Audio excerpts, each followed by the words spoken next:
Okay, original ink o third party ink? Ano maganda sa dalawa?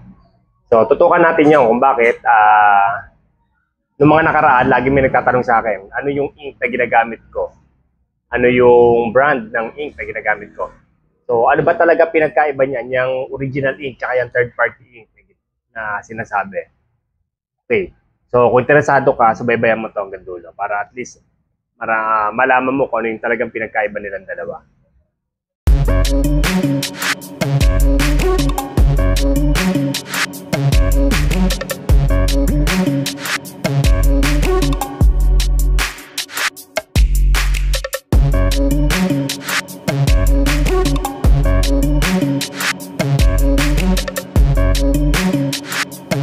SNL Digital Moment. Okay, so para pair, no, para masubukan natin parehas yung quality ng, siyempre, yan yung mga titignan natin, quality, yung tibay, yan yung mga dapat nating alamin. So, ano yung talagang pinagkaiba niya? So, para pair, isang printer lang gagamitin natin. So, gamit tayo sa workforce. Kasi same category din, no? Sa pigment tayo bumase. Pigment na workforce na third party ink, tapos yung original ink niya. So, tignan natin kung ano yung pinagkaiba niya, kung ano yung mapupunan natin. So, para actual natin na i-testing yung machine mismo. So, ito yung workforce. Workforce 5890 itong gagamitin natin na patayan. So, ito yung kokopyahin natin para makulay. Okay. Ang gamit natin dito, third party ink, no? Color natin. Color. Tapos, text and image lang din naman yung setup niya. Then, okay. Yan. So, ganun. Ulitin natin kung ilang segundo. Okay. So, hindi naman magbabago yung speed niya kasi same din naman yung printer na gagamitin natin. Pero pag tinignan nyo yung kulay, ito po yung kulay, no? Yan, no? So, okay din naman yung kulay. Itapin, may konting tama ngayon. Pero kumbaga, yung kulay ang tignan natin. So, yan. Then, okay uli natin. Yan.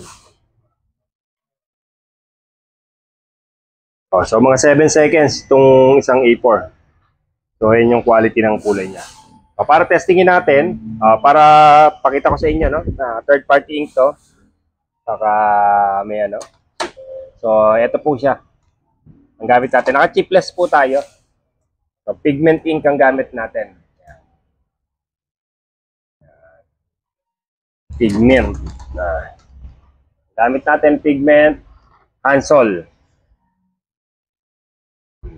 Pero yung pula, ang gamit ko super ink.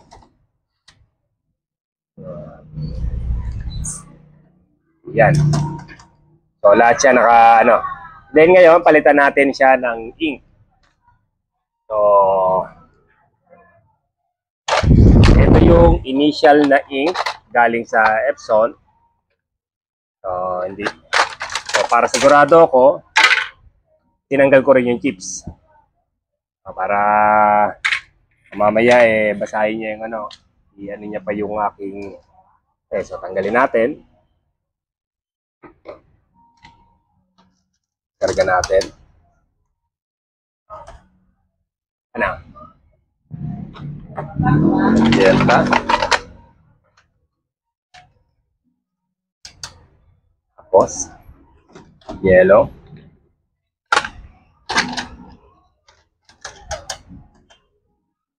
Black.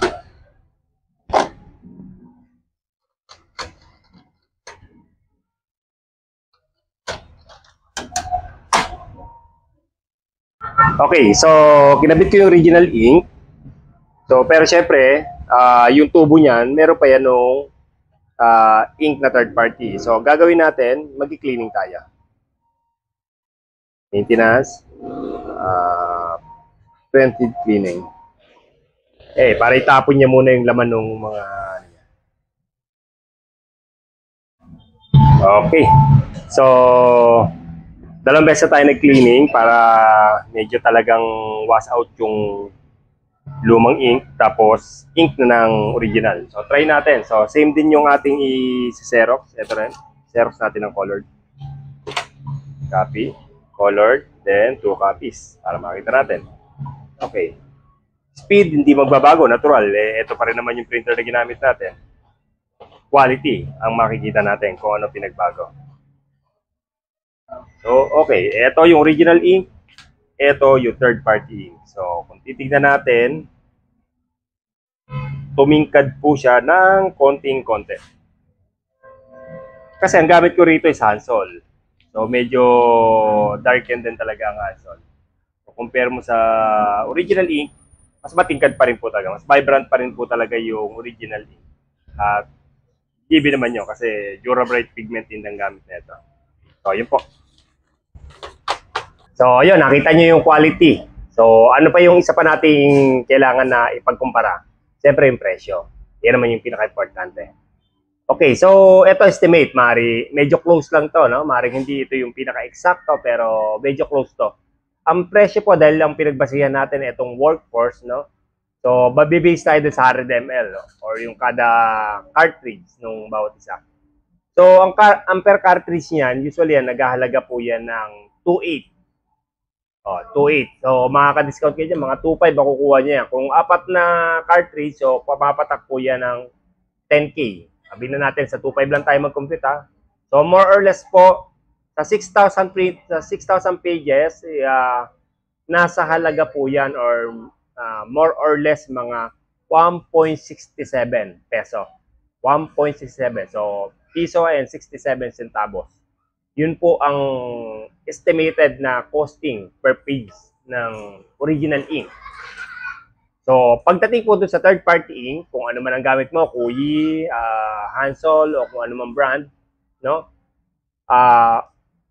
Ang halaga po ng per 100 ml po niyan, 100 hanggang 120. Sabihin natin magmahal na, 150. So, ganun lang po kalayo yung presyo. So, pag inano nyo po yan, ang estimated costing ko po dyan is nasa 0.08 per page. So, ayun po, ganun po kalayo. 0.08 per page. Kaya kung volume print, siyempre, talagang napakalaki po ng diferensya. Iyan po yung unang-unang dahilan kung bakit yung mga nasa printing, talaga pong gumagamit ng third party. So, pero pagdating sa quality, no? Pagdating sa quality, o pagdating doon sa ganda, kahit sino po, gustong-gusto po talaga original ink. Kahit ako po, personal, gustong-gusto ko po yung original ink ng Epson. Hindi ko lang gusto yung presyo. Okay, so ano pa yung isa pa natin magiging basihan? Siyempre yung durability o yung sa maintenance naman, magiging maintenance niya. So, kapag ka po, ayon naman to sa aking karanasan, no?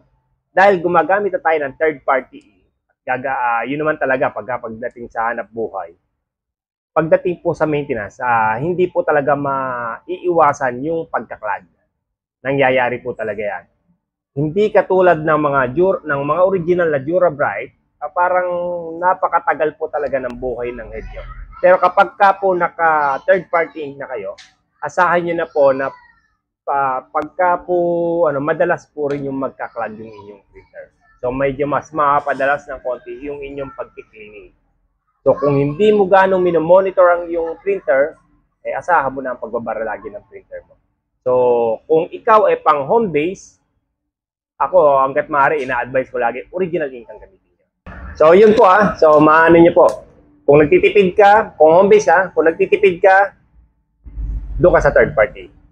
Gagastos ka ng una dahil sa pagpapakonvert, pero in a long term, mas makakatipid ka po. Tapos, lalo kung panghanap buhay, third party ink talaga po ang ma-advise ko sa inyo kasi makakatipid talaga. Doon kayo kikita. Pero kung pang sarili lang naman at may budget kayo, quality ang habol nyo, sa original ink po kayo. Okay, so, nasa sa inyo pa rin yung desisyon kung mag-original ink kayo versus sa third party. Isa pang kagandahan po pagdating sa original ink kasi, yung warranty hindi nyo nabovoid. So, ibig sabihin, meron kayong warranty sa Epson. So, 1 taon kayo na panatag na pag nagka-problema ang inyong printer, pwede kayong tumawag sa Epson Service Center. Pwede kayong pa-service o kaya naman pwede nyo dalhin yung printer nyo. So, So, pagka gumamit kayo ng third-party ink, void na po yung warranty nyo. So, yun po yung magiging consequence naman ninyo. Okay, kaya nasa sa inyo po kung paano nyo gagamitin, kung yung third-party or dun sa original ink. So, kayo na po ang mag-decide. Okay, kung interesado kayo sa mga ganitong content po, inaanyayahan ko po kayo mag-subscribe and subaybay lang po kayo sa mga susunod nating mga vlog. Ayun lang po. Maraming salamat.